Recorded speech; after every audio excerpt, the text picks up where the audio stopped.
Hello and welcome everybody to the latest episode of N1 from the End Zone with your favorite host, King N.P.V. You know that's me, baby. And today we're going to be reacting to NFL Week 6 and talking about some of the games that happened and just giving you my overall thoughts and reactions. So let's start off with my beloved San Francisco 49ers. Today is a dull day. This season has been snake bitten. I thought last season was bad. This season, it's just been worse. Yes, we are still 4-2. Yes, we are still number one in the NFC West. We are not the number one seed, sadly. That goes to Tampa Bay because they beat us today.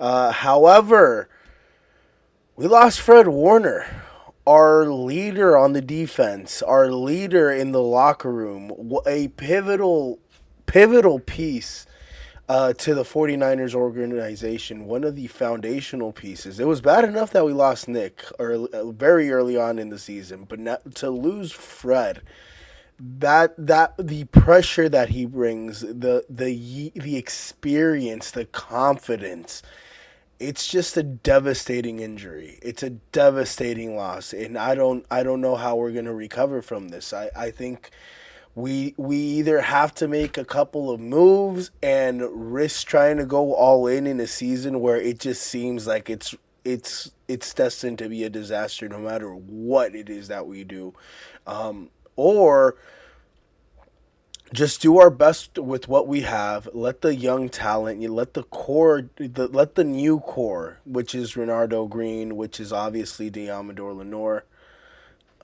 I'm done. I am done with the NFL. I hate the Chiefs. Why do you hate the Chiefs so much? Why do you hate the Chiefs so much? Tell me why you hate the Chiefs so much. I hate the Chiefs. I hope. Come on, we ain't gonna wish the worst. We ain't gonna wish ill on nobody like that.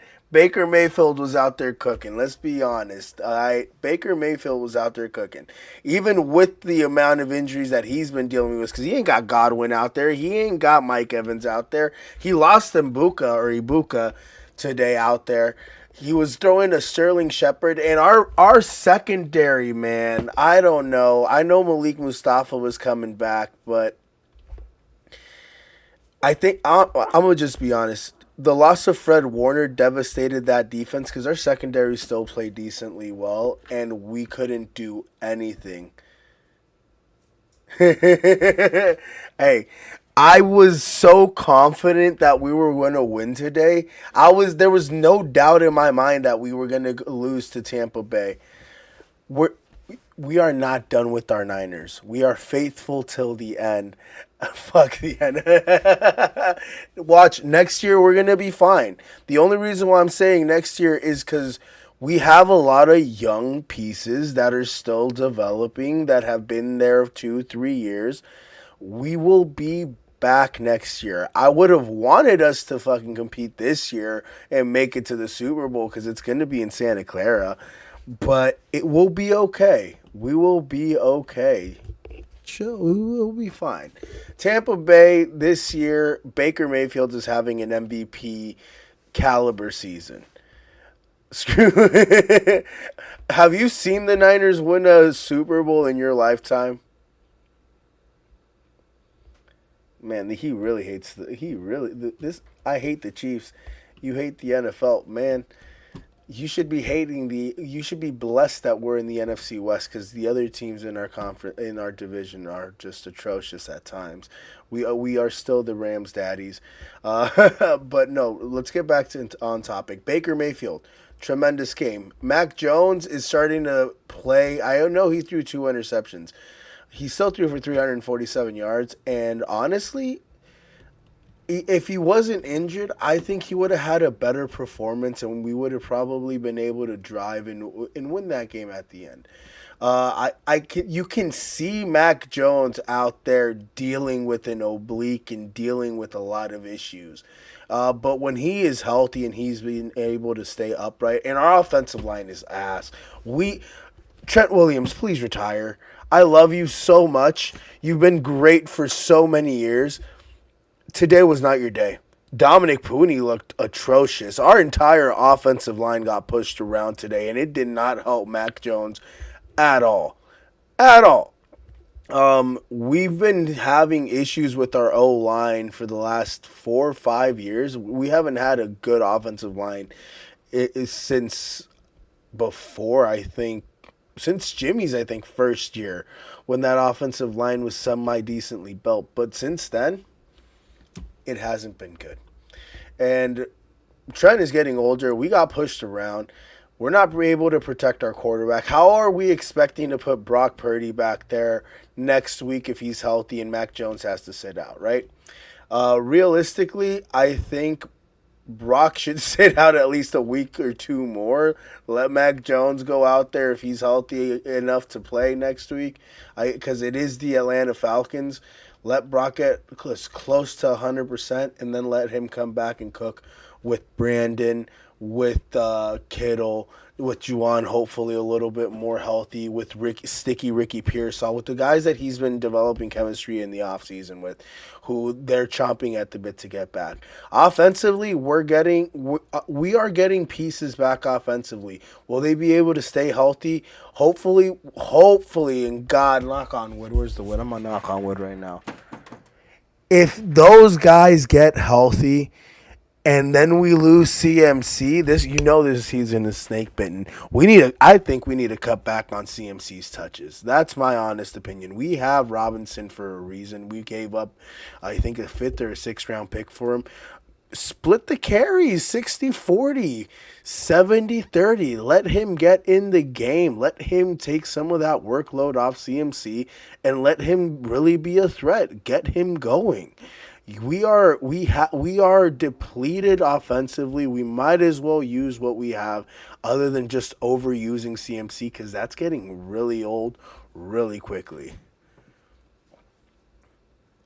No, he's not. You know that's a lie. You know he isn't the worst head coach in the NFL right now. If anything, that's Aaron Glenn of the New York Jets, who's 0-6. Todd Bowles doing a tremendous job calling the defense for the Tampa Bay Buccaneers. The intensity that he has with Vita Vea, with Dean, with all those guys on the defensive side of the ball, they out-physicaled our offensive line, and we play a very physical brand of football overall, both offensively and defensively, and they just punched us in the mouth very hard, and we couldn't get up. We really couldn't get up. So shout out to Baker.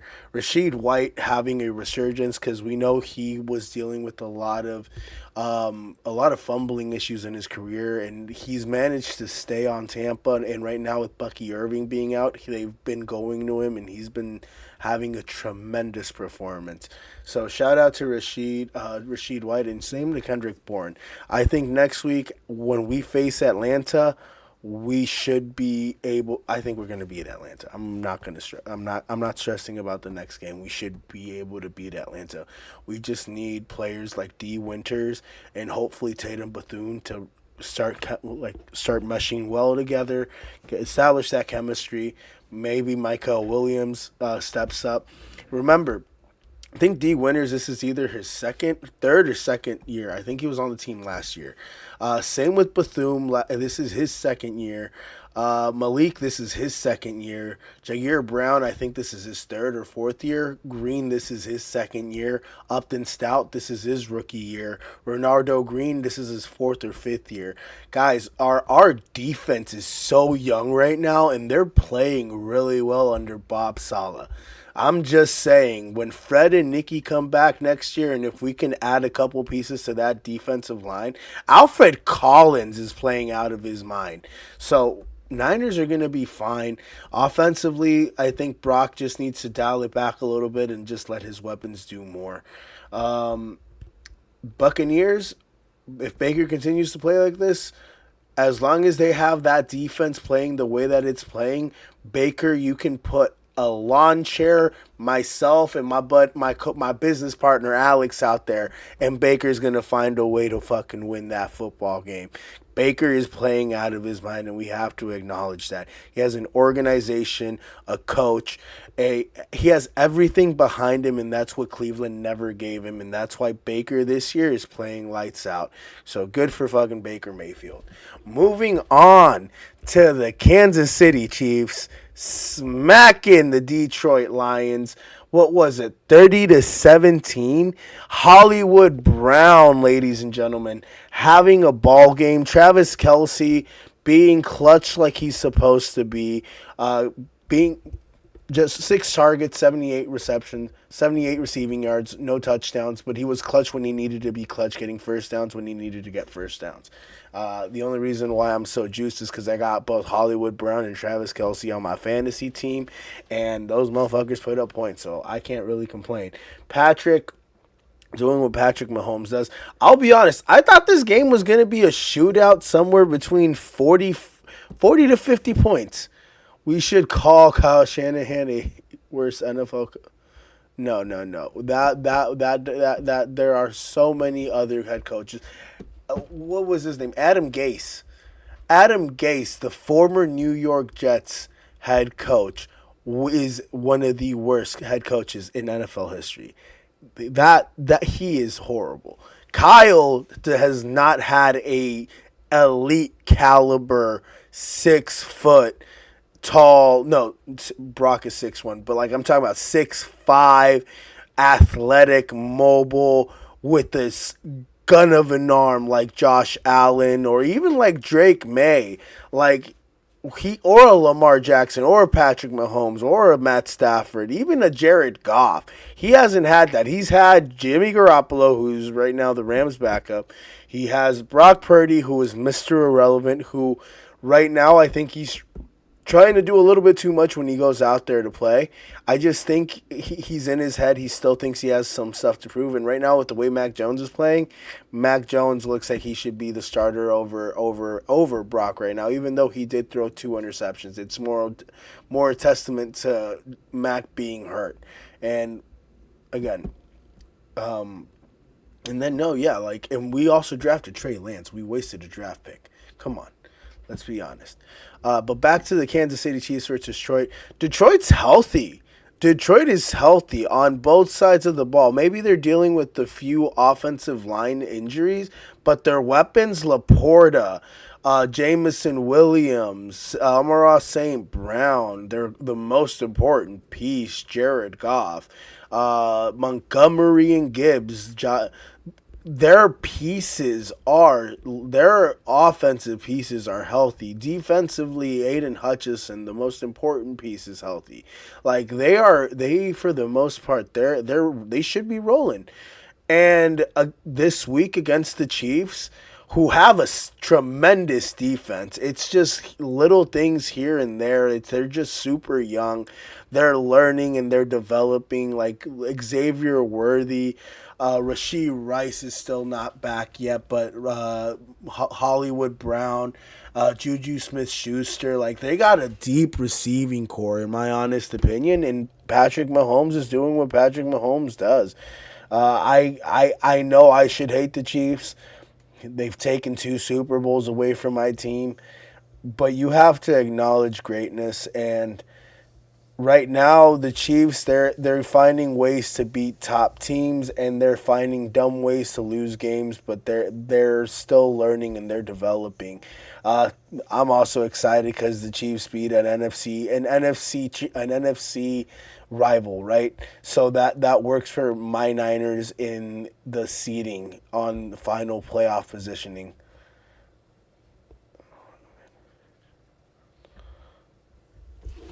Dump Bill Believich with hot sauce and oh my god. Anyways, sorry, I was just reading the comments. Um, no, but there's not really much to say. Patrick had a tremendous game, 257 yards, 3 touchdowns, no interceptions. They were able to stop that Detroit Lions offense that has been tremendous this entire year. They made plays when Detroit couldn't make any plays, and that is literally why Kansas won. So shout out to the Chiefs for beating the Lions. Let's talk about the Carolina Panthers versus the Dallas Cowboys and how the Cowboys lost that game. I understand they can't stop. They should actually. I thought they were doing a much better job at stopping the run. They couldn't stop Rico Dowdle at all, who told them, "You coming? I'm coming for you. I am coming for you. I'm about to smack you." How many total yards did Rico Dowdle have? Let me check real quickly because Rico Dowdle had, I think, 230 something yards. I think it was 235 yards. He had 30 carries for 183 rushing yards.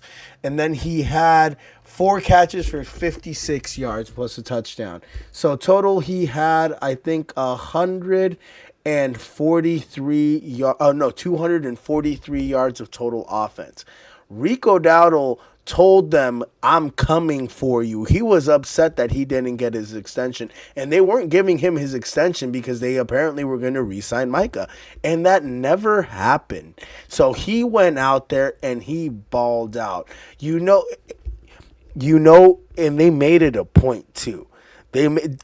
Carolina made it a point to emphasize Rico Dowdle and stop Javonte Williams because Javonte had 13 carries for 29 yards. Dak Prescott playing like an MVP as well, carrying the team, not having the pieces that he has. Yes, he has George Pickens, who can be a one at times, but he doesn't have CeeDee Lamb out there. Yes, Jake Ferguson is a Pro Bowl caliber tight end. I'm not going to say he's not. Nobody had Javonte Williams Taylor to be one of the top backs like he's been for the most part this year, if we're going to be completely honest. And a lot of people were counting them out now that CeeDee Lamb was gone and Micah was gone. The Micah move I don't know if it's been as detrimental as a lot of people want to make it seem. I don't know if this defense would have been much better with Micah if he was still on the team. Like, even with Micah on the team, they haven't been able to stop the run, and at times they haven't really been able to rush the quarterback even with Micah out on the field. That's why when they were talking about extending Micah, I didn't think Micah was going to live up to his contract with the Dallas Cowboys because there's been more than on one occasion where Micah in a single season has been held up with a 0 stat line. I'm so done with this guy. He is crazy. Um, no, but Dak doing what he's been doing has been stellar. I'm not a believer in Bryce Young. How does he continue to find ways to win? And that's a testament to his coaching staff, to his coach Dave Canellis, for being able to find ways to put up points, emphasizing Rico Dowdle because Chuba Hubbard is gone, not for the season, but he's dealing with an injury. We don't know when he'll be back, and even if he does come back, it'll be very hard for me to see them going to Chuba after seeing how productive Rico Dowdle has been. So, because of those factors, Bryce might have just saved his job just because they're winning. And this year's quarterback class isn't that deep. So will they re-sign him? Maybe they do to a lower end extension. But I wouldn't be surprised if they just decide to cut ties with Bryce Young as soon as his rookie deal expires, and they go after somebody like a Mac Jones who is having a resurgence, or a Sam Darnold, because maybe the Seahawks don't want him, and I'm still a believer in Jalen Milroe, who they have on their bench, who we haven't really seen much of this year. They could also go the route of Kirk Cousins. But yeah, I'm just still not a believer in Bryce Young. And the fact that they still manage to find ways to win these games, they're still actually in contention for their division. They're 2 games behind Tampa. Tampa's 5-1, they're 3-3. And with the way the season and the schedule plays out, you just never know how it might turn out. Moving on to the Patriots Saints. Guys, Drake May might be him for New England. There was a 52-yard bomb down to Stephon Diggs that was called back due to a flag. But there were multiple throws that he was making towards the sidelines that just looked incredible and looked like he's him. Just tight rope throws to Booty, to Diggs. A couple of them just getting called back due to like offensive holding. But if those plays stick, I think that scoreline would have been a much bigger blowout in favor of the New England. That would have been a blowout because it was only 25-19 game. If those plays stick, I think the Patriots put up a 30 burger on the Saints. And I think honestly, even though Spencer Rattler hasn't necessarily been stellar, you got to give him a couple of years to really get better protection on the offensive line and give him a run game. They have no run game. Literally, it's just Spencer trying to make plays, trying to be innovative. But Alvin Kamara, for some reason, can't run the ball anymore. He's clearly I think he's either aged, or maybe teams have just figured out that he's the only piece that the Saints really have. But he's not getting the yardage or the production that he once was getting, and that's impacting the Saints tremendously. So Spencer can do what he does. He can have decent games where he doesn't necessarily turn the ball over, and maybe he does. But until they give him a run game, the Saints are going to continue to struggle. And we know Kellen Moore can call a running offense. He did it for the Eagles last year with Saquon Barkley. And Alvin Kamara, his career has been as a dual threat, like receiving, rushing, running back, and he hasn't been putting up the numbers this year. Taysom Hill also getting up there in age. I think the Saints just have a long way to go, but I also don't think Spencer Rattler is all that bad. I think Spencer Rattler just needs a run game and to alleviate some of that pressure.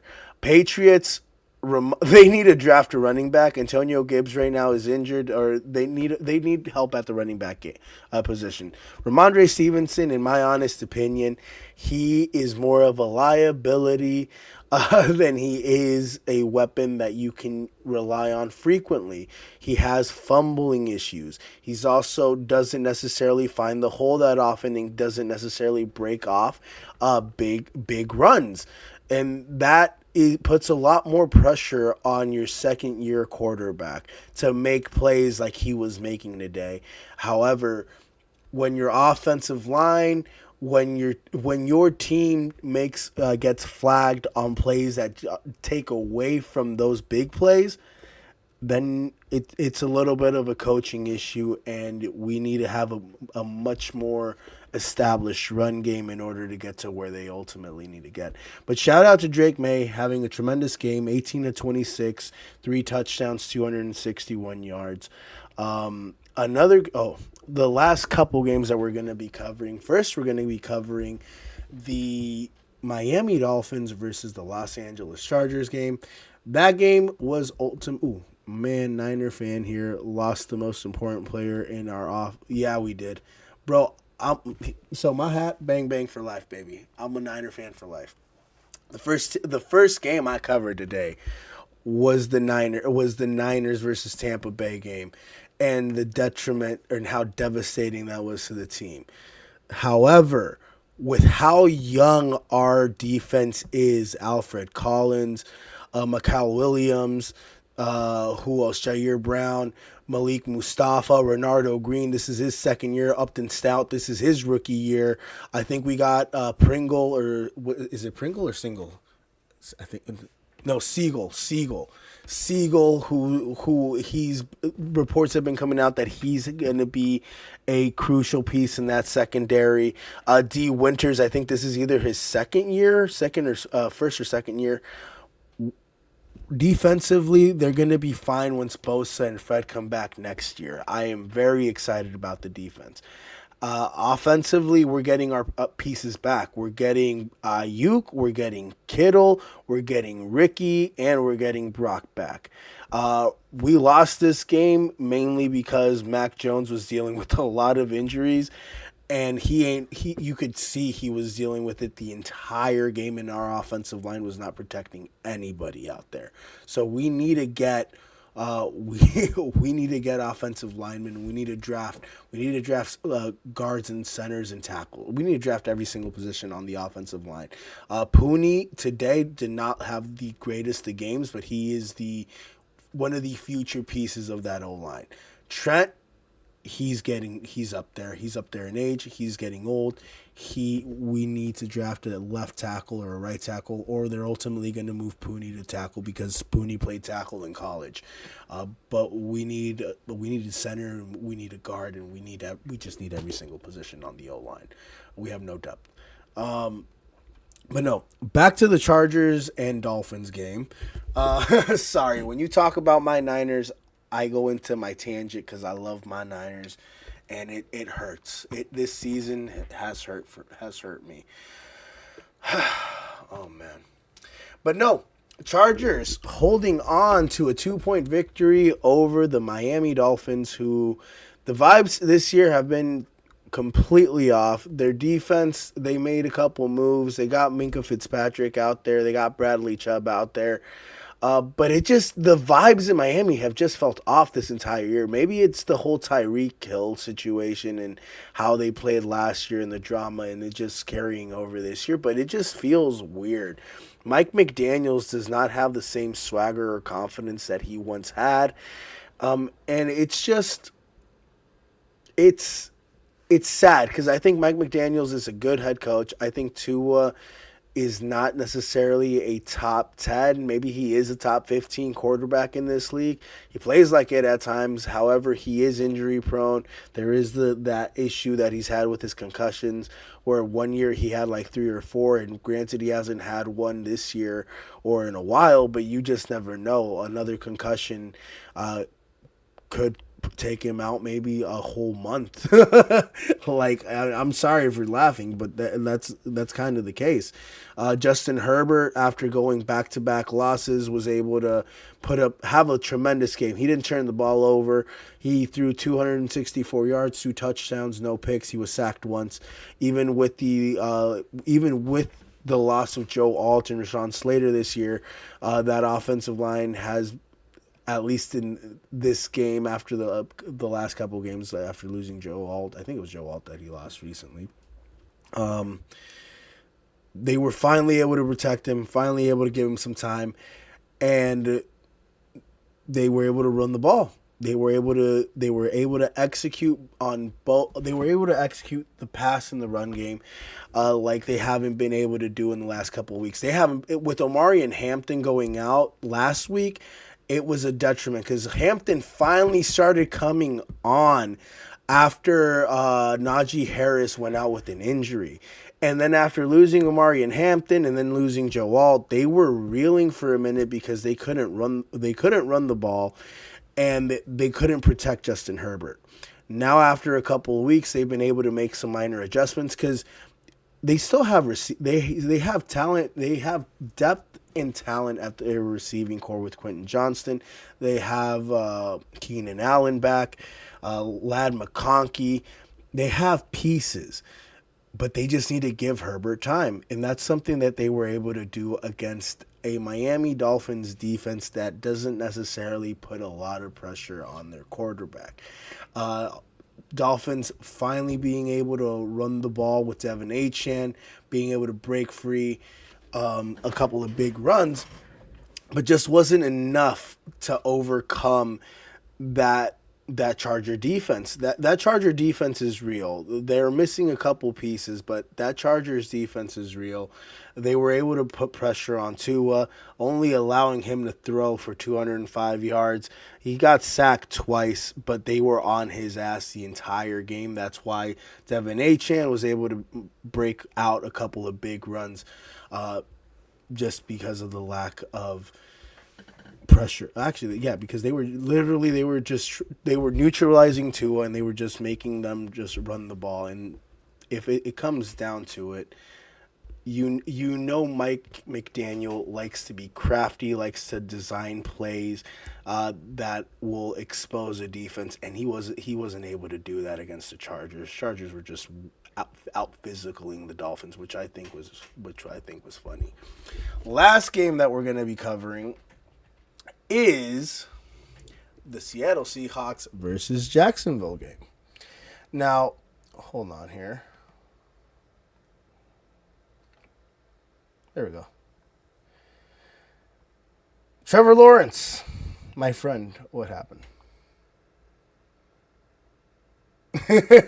You're done with Jake Brendel? I've been done with Colton McKivitz for the last 3 years. I don't know why he's still on the team. Why did we extend McKivitz? Why?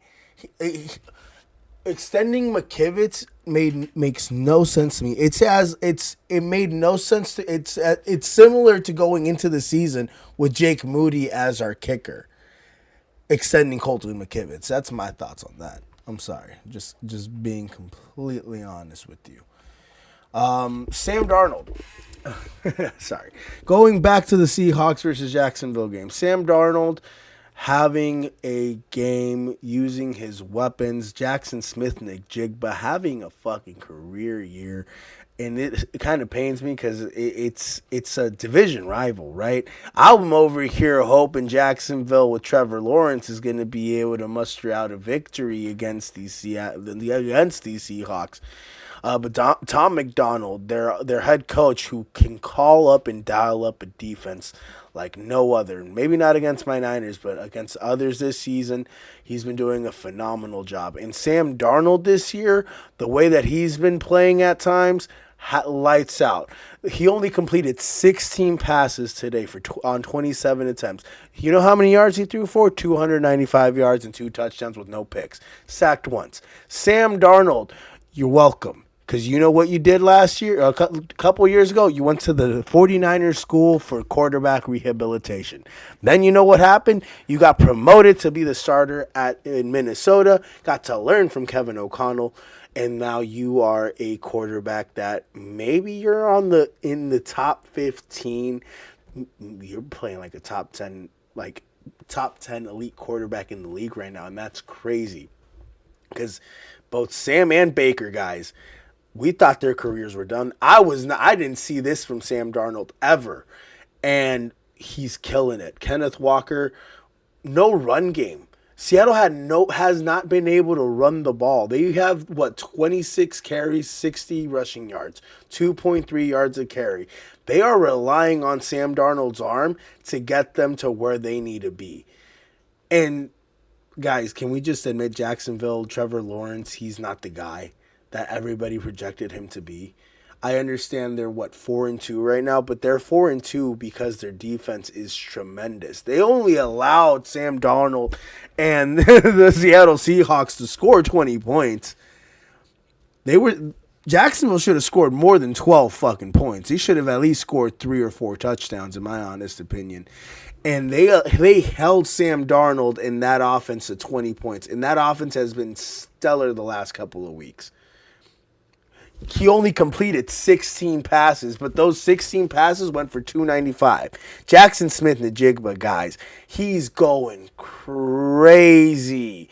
Travis Etienne, There's a reason why they were going to Tank Bigsby, and I didn't understand why they moved off Tank to just go back to Travis. I understand Trevor and Travis have had chemistry for years. They go back, I think, to Clemson. However, it's time to move off him. Come on, guys. Come on. He hasn't been that good. He's 12 carries, 27 yards, 2.3 yards a carry. I don't know, man. I was hopeful Jacksonville was going to be able to handle the Seahawks like they handled my Niners, but apparently not. Apparently not. But here we are. Sam Darnold in 2025 making a case to maybe be in the MVP conversation going into the final end of the year, but we're gonna see. It has to deal with injuries. It has to deal with how they do in the final stretch run. But Sam Darnold, if he continues to play like he's playing right now, he's gonna be in that conversation with Baker Mayfield. And if Dallas Cowboys can find a way to win games, the Dallas Cowboys. Now, with that being said, guys, we will be right back after these messages. Guys, have you heard? Nelson, tell the people. Shady Mob Production is an official affiliate of HBO Max. Click on the link in the description and sign up so you can watch hit series like Hard Knocks, Game of Thrones, and House of Dragons. Also, don't forget to hit the subscribe button so you can be notified when the latest content drops. Hey guys, Smacks here. If you guys like gaming, swing over to Twitch. Smacks_TTV, live most nights. Stop by, say hi, drop a follow. Port City Uncensored. Real talk, real people, minus the trolls. Join us Thursdays at 8 on YouTube, X, and Facebook. From the streets to City Hall, you never know who'll show up or what they'll say next. Welcome to the party, pal. Oh, and pack a lunch. Guys, join me, Alex the Man Angelov, and check out A&A Radio, where we're going to be talking about the latest and greatest financial news, investments, banking, and personal finance. Check out the channel, and don't forget to hit the subscribe button so you can be notified when the latest content drops. If you're in the San Francisco Bay Area and want the best cut of your life, go check out Headspins Barbershop, located in South San Francisco, the official barbershop of N1 from the End Zone. Hey guys, I'm here in Stockton today, and I'm with Donna. We're at this beautiful house in North Stockton, and some lucky buyer is going to be walking away with it. Imagine having a brand new place to live. Donna, somebody's looking for a house. What do they got to do? Give me a call, and we will get you pre-qualified, look for you a home, and then do the process of closing.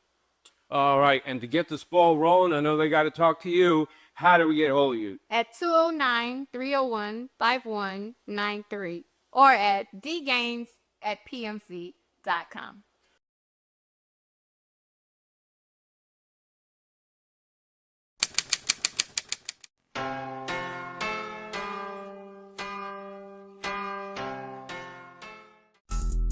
Guys, you're watching a Shady Mob production. Make sure to follow the Shady Mob podcast, where we break down all the latest content and talk about life. Please make sure to share, like, comment, and subscribe so you can be notified when the latest content drops. You're watching the latest episode of N1 from the End Zone. Please click on that subscribe button so you can be notified when the latest content drops. Now, let's kick it. All right, ladies and gentlemen, now we are back, and I'm actually going to give you my predictions for tomorrow's Monday night slate of games. So we got Bills-Falcons. We got Bills minus 3.5 points favored. Total points spread is 49.5 points. I'm taking the Bills minus 3.5 points. I'm actually thinking it's going to be I think it's going to be under 49.5 points. I think it's going to be one-sided. I think it'll be somewhere between 25 to 27 in the Bills' favor, and Falcons are only going to put up 10 points.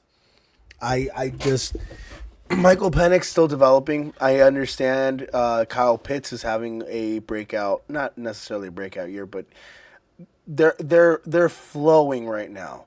They're flowing right now. However, I think Josh Allen is having, again, he is in contention to be a back-to-back MVP with the way that he's playing. I'm mad at John Lynch. I can see that you're mad at the Niners and It's not John Lynch's fault. He drafted great talent. You, my friend, need to find something else to be mad about. But no, Josh Allen only thrown 2 interceptions this year. Has 127 1,297 passing yards, and that's not including his rushing totals. I think he has like 4 or 5 touchdowns on the ground for a total of like 13 touchdowns. Josh Allen carrying his team. Yes, they lost to the New England Patriots last week. That's a division rivalry game. You think they're not going to come out here pissed off that they lost last week and handle their business against the Atlanta Falcons, who are, yes, coming off a bye week. However, they haven't faced a team like the Buffalo Bills, who I understand their defense is dealing with injuries. It hasn't necessarily looked great, but I still think Buffalo, with Josh Allen and at times with Sean McDermott being the one calling those defensive plays, they'll be able to handle their business against the Atlanta Falcons. So take the Bills minus 3.5 points and take the under for the Monday Night Football game between the Buffalo Bills and the Atlanta Falcons. Bears versus the Commanders. Take the Commanders minus the 5.5 points. Take the over on the 49.5. I think the Commanders are going to mollywop. I don't think they're going to mollywop. I think the Commanders are going to win, though. I think the Commanders, with Jaden Daniels, with Deebo Samuel, with scary Terry McLaurin, with Krosky, guys, the Commanders are going to overwhelm the Bears, who haven't necessarily been all that great this year. Yeah, they have 2 wins. They beat the Dallas Cowboys, who are 2-3, and just lost to the Carolina Panthers, who I don't believe in. Panthers are right now 3-3 too, by the way. They're not all that bad, as bad as I make them out to be. Who else did they beat? Who else did they beat? They beat some. I forgot who the other team was. Hold on. But the Bears still, with Ben Johnson, even with the bye week, it's not necessarily they were preparing for the Commanders, even though the Raiders, they beat the Raiders. Come on. They beat the Raiders by a point. The Raiders are one of the worst teams in the league right now. Jaden Daniels, I think he's going to eat up that defense, because that defense has not been that great for Chicago this year. And their offense, even the last couple of weeks with Caleb coming off a bye week, should be a little bit better, should get them in rhythm. I just think Dan Quinn calling those defensive plays and the plethora of weapons Jaden Daniel has at his disposal are going to be able to eat up the Bears and make mincemeat out of them. I swear to you, I think the Commanders minus 5.5 and taking the over in total points is the way to go. I think the Commanders are going to be able to put up about 30 to 35 points, and I think the Bears are going to put up 20 to 21. I think the score is going to end up being somewhere between 30 to 35 to 20-21. 20 to 23. That's my prediction for the Bears versus the Commanders. Now, that being said, guys, thank you for watching the latest episode of Unwin from the End Zone. If you haven't already, please hit that subscribe button so you can be notified when the latest content drops. Always remember, desire is power. If you desire to be great, you have the power to be great. Again, thank you for watching the latest episode. Don't forget to go check out A&A Radio, Shady Mob Podcast, with your 2 favorite pod mob stars, Alex the Man Angelov and your boy himself, King N.P.V. Port City Uncensored with J-Man Jack, and again, your 2 favorite pod mob stars, Alex the Man Angelov, your boy King N.P.V, and Scotty, the voice. Actually, the faceless voice, Scotty, on Port City Uncensored. Go check out Smacks_TTV on Twitch and on YouTube for your gaming needs. My boy streams Valorant, Delta Force, Clash, all those fun games. And if you want to, you can just go check out that QR code in the top left corner I believe. Yeah, top left corner of the screen or top right if you're facing the screen. Or go check out shadymob.com. Guys, again, I appreciate you all for being here. Go check out the website. I'll see you next time. Guys, have you heard? Nelson, tell the people. Shady Mob Productions is an official affiliate of HBO Max. Click on the link in the description and sign up so you can watch hit series like Hard Knocks, Game of Thrones, and House of Dragons. Also, don't forget to hit the subscribe button so you can be notified when the latest content drops. Hey guys, Max here. If you guys like gaming, swing over to Twitch, Smacks_TTV, live most nights. Stop by, say hi, drop a follow. Port City Uncensored. Real talk, real people, minus the trolls. Join us Thursdays at 8 on YouTube, X, and Facebook. From the streets to City Hall, you never know who'll show up or what they'll say next. Welcome to the party, pal. Oh, and pack a lunch. Guys, join me, Alex the Man Angelov, and check out A&A Radio, where we're going to be talking about the latest and greatest financial news, investments, banking, and personal finance. Check out the channel and don't forget to hit the subscribe button so you can be notified when the latest content drops. If you're in the San Francisco Bay Area and want the best cut of your life, go check out Headspins Barbershop, located in South San Francisco, the official barbershop of N1 from the End Zone. Hey guys, I'm here in Stockton today, and I'm with Donna. We're at this beautiful house in North Stockton, and some lucky buyer is going to be walking away with it. Imagine having a brand new place to live. Donna, somebody's looking for a house. What do they got to do? Give me a call, and we will get you pre-qualified, look for you a home, and then do the process of closing.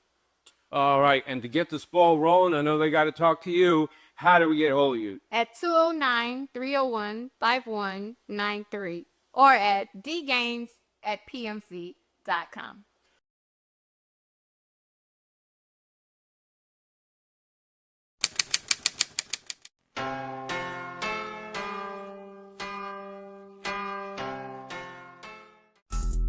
Guys, you're watching a Shady Mob production. Make sure to follow the Shady Mob podcast where we break down all the latest content and talk about life. Please make sure to share, like, comment, and subscribe so you can be notified when the latest content drops. You're watching the latest episode of N1 from the End Zone. Please click on that subscribe button so you can be notified when the latest content drops. Now, let's kick it.